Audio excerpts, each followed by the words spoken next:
I wished to offer them a gift, the gift of life, an opportunity. Yes, of course, people have problems and needs, and our responsibility is to help solve them, but I believe there is much more in life. If you want to create things that people love, that are meaningful, you will hardly get there just by solving problems. Think about love. Love is one of the feelings in life that carries more meaning, but also more pain. If you want to solve problems, simply avoid falling in love. Problem solving and love really do not get along well together. Meaning for you.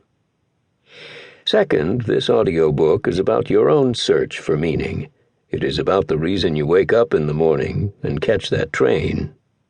Solving problems requires an aseptic, impersonal attitude, a naive mind, free of judgments, free of preconceptions, free of your personal values, which is reasonable when you solve someone else's problems.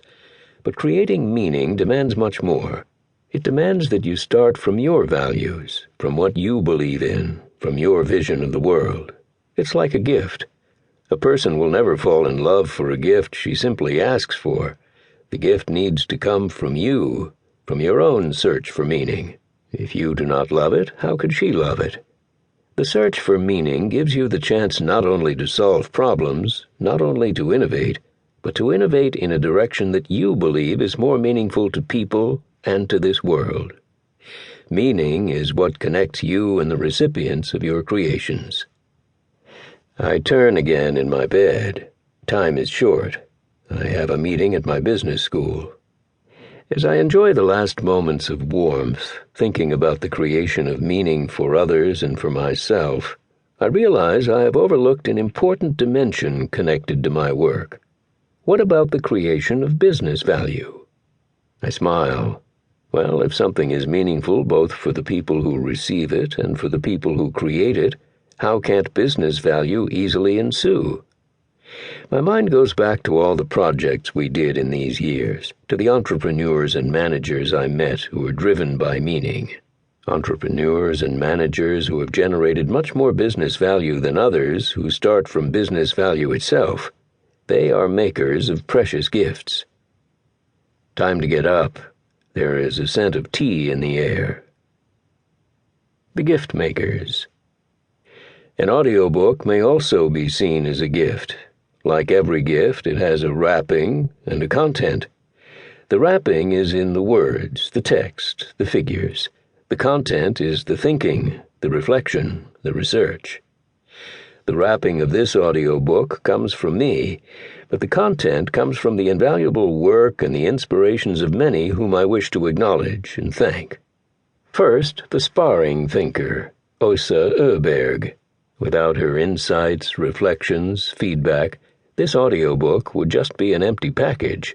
I owe her especially the core of the framework, the two principles of inside-out innovation and criticism, and many other principles I have clumsily tried to apply in life.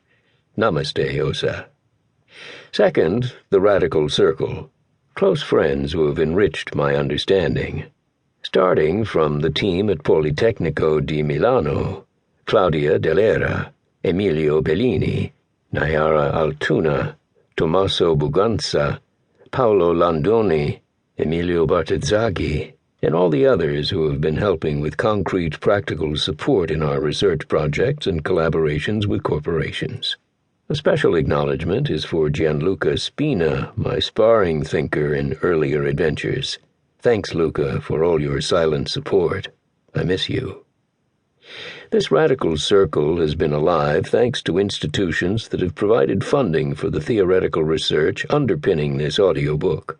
The European Union, through the projects light.touch.matters, CRE, the letter 8, TV.eu, DEEP, EU Innovate, Prindit Wellbeing, DESMA, Copenhagen Business School, Mellardalen University, California Polytechnic University, 3 schools that hosted me as visiting professor, and of course Politecnico di Milano.